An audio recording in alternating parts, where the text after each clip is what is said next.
Hi all. Everything in my video is pulled from the public domain, and I am using them under the Fair Use, Fair Dealings guidelines. Everything I say is my own opinion. You should look into this information for yourselves, but I'm pretty sure I'm right. Good morning, you guys. All right. We have updates on several stories, the Lufthansa story, the Netflix story, the Travelers story, and then we're going to look at William and Catherine and something that they did the other day, as well as the end of Sophie and Edward's tour. Charles is also in this one, so let's just jump in with both feet and get started, shall we? Let's go. To start off today, it's being reported that allegedly Meghan is in touch with Oprah again about a damage control interview. Now, here's my thought process on this.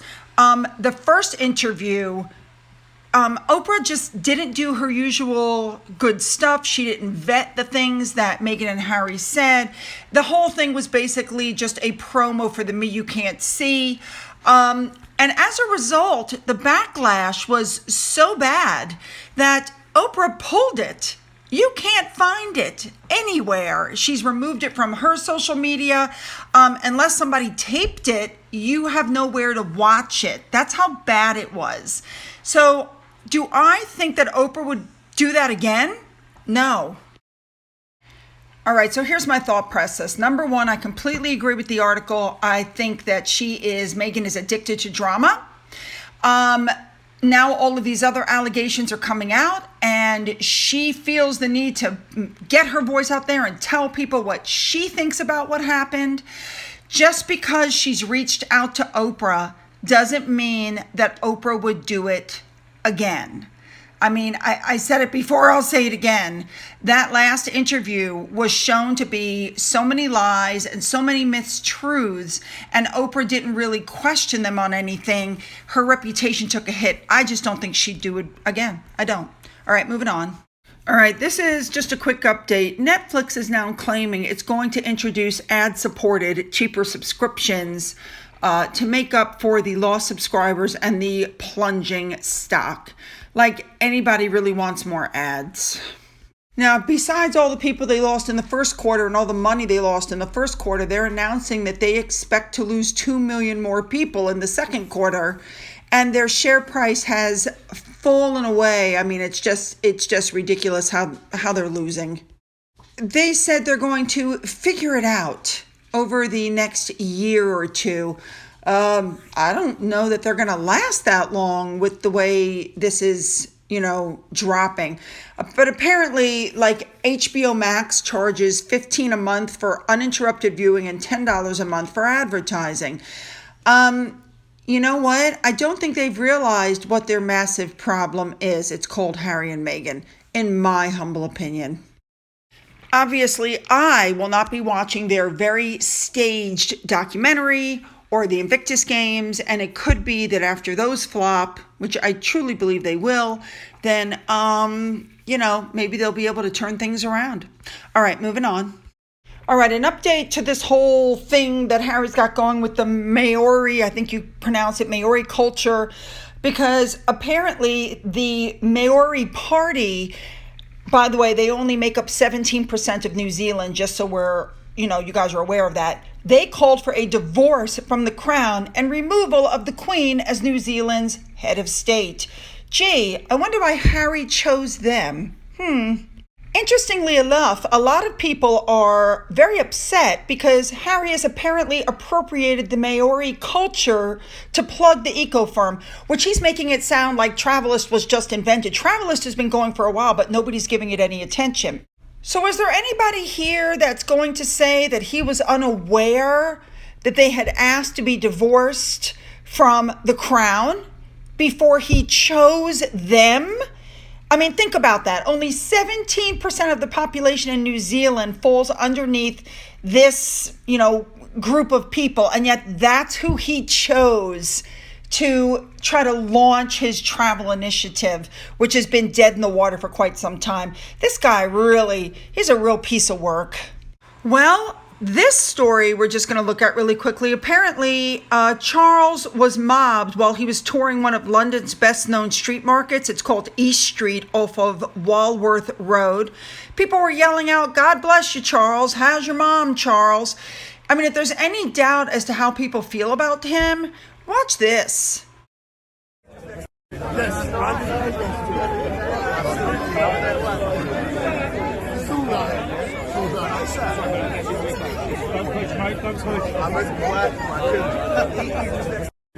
All right, let's move on to the other royals now.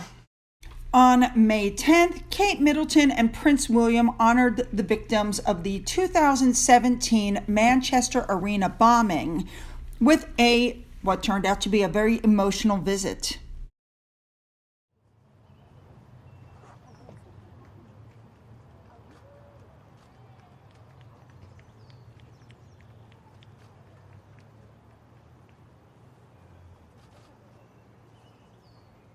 So upon arrival, of course, they met the officials, they met the church leader because they were right in front of the church. And then Catherine and William started walking down towards where the monument is, which we're going to discuss in just a minute. And they took their seats and they started on with the ceremony. Watch this.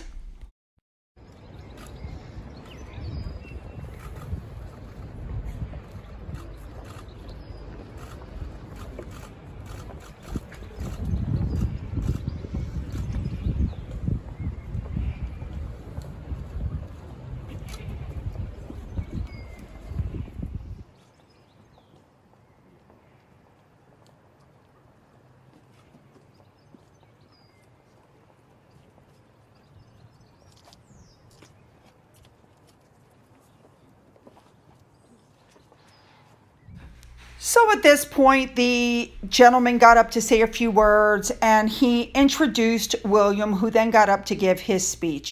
He gave such an eloquent speech, and I'm going to play about 20 seconds of it for you because it just touched my heart. Listen to this. Later. 5 years on, I know that the pain and the trauma felt by many has not gone away. As someone who lives with his own grief, I also know that what often matters most to the bereaved is that those we have lost are not forgotten. You could tell during the speech, totally tell he was thinking of his mom. And maybe he was also thinking of the loss of his brother just a little. Obviously, the speech lasted a little bit longer than that, but I didn't want to play the whole thing. But here's what he said, written down in form. Of course, you can stop the video at this time and take a look at it if you would like to read what all he said. It was very poignant, I thought. When he was finished, William and Catherine went into the church to speak to some of the victims' family members and some of the survivors who were in the church. Here you go.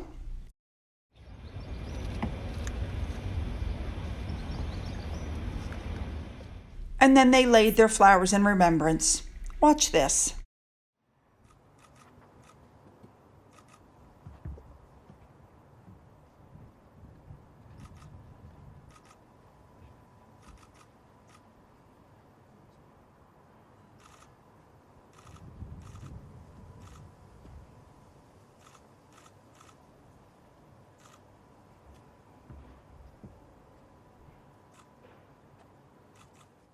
Beautiful, beautiful flowers that were left.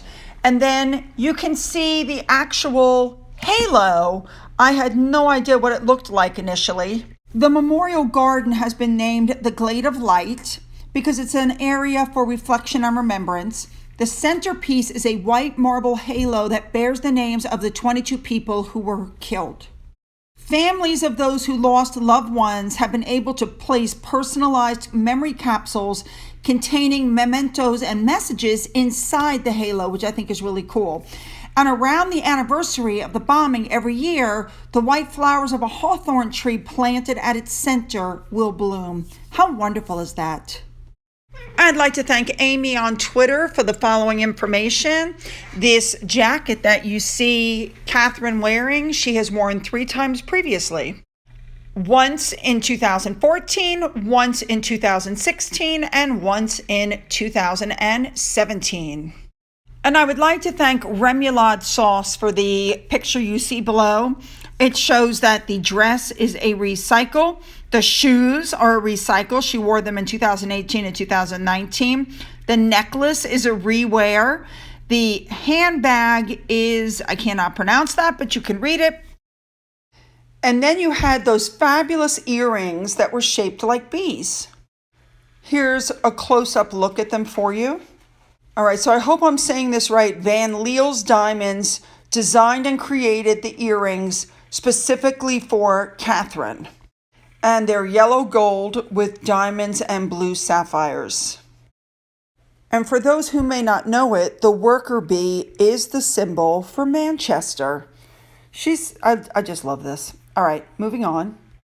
Moving on to Sophie and Edward, it was the final day of their royal tour of the Channels. And they visited Sark, Alderney, and that included going to a school.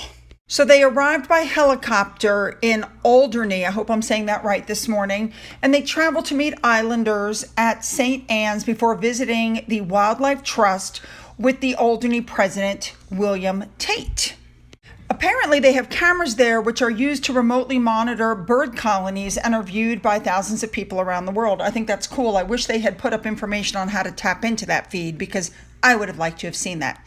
Anyway, then they moved on to a reception at the Island Hall where they met with the politicians, civil servants, and frontline workers. Now, while they were there, the very first female firefighter, Miss Flattress, who joined the fire service in 2001, and she's worked her way up to crew manager, Edward presented her with the Fire Brigade Long Service and Good Conduct Medal. Pretty cool. Now, after the reception, they went to a nunnery where Edward broke ground for an upcoming Platinum Jubilee archaeological dig, which I think is pretty cool. Now, their visit to Alderney ended with them going on the Channel Islands only train service at the restored Platinum Jubilee station. How cool is that? Man, that sounds like so much fun. So not long after that, they left by helicopter and arrived at a place called Millennium Field in Sark.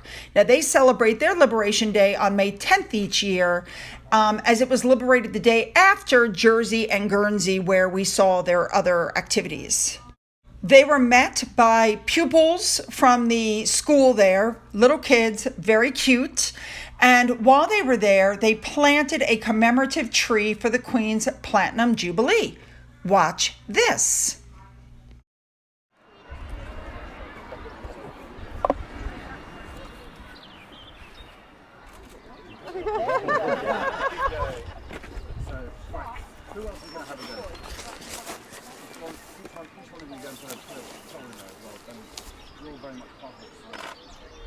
Not long after that, they met with the Sark Emergency Services, at which time Sophie presented them with Platinum Jubilee medals, which I think is really cool. And finally, before they left, they did the same thing they had done at the previous place, Guernsey, I believe it was called, and they met with residents who were there in Sark during the occupation at the Island Hall. So once again, they got firsthand accounts of what went on during the Nazi occupation. All right, moving on, I want to say something about the story that I told you about of what happened with Lufthansa Airlines. A lot of people responded, listen, if they weren't wearing their masks, they should have been thrown off. If they can't follow the rules, and I completely agree, the 2 to 3 people who refused to wear their masks should have been thrown off. But you don't throw off 100 Jewish people because 3 people didn't wear their masks. I'm quite shocked by some of the responses on YouTube. Especially in this day and age. If I had been on that flight, I would have refused to continue on. I would never watch another human being be treated in that fashion. Yeah. All right, ladies and gentlemen, a couple of housekeeping items before we move on. Yes, I know I can't pronounce everything 100%. I really do try my best. I really do. But I don't need emails from people telling me they're upset with me because I'm unable to pronounce something. So let's just move on from that, shall we? Second housekeeping item, to Patricia, who probably won't see this because I've removed her from her channel. I've removed her from my channel. She stated that her comments were missing, and I said, "What comments?" And her response was, "I'm the only one who can do it, so I'm not fooling anyone." So as you guys know, I do remove comments if they're abusive, if you're using foul language and calling people names and telling them they're stupid for having an opinion. But you won't worry about those people because after I remove the comments, I ban them from the channel. I'm all for a healthy discussion. I just don't like abuse. So once again, a lot of information. You know I want your comments and you know I'm going to read them, so make them good. Don't forget to hit the subscribe button to be notified of future uploads when I have them. Don't forget to follow me on Twitter, Getter, and Rumble, just in case something happens again to YouTube. You never know. That way you don't have to, worry about following me. Don't forget I'm also on Rainbow Radio. You can email me. And for those of you who've donated to my coffee fund, thank you so much. And as always, you guys, have a great day.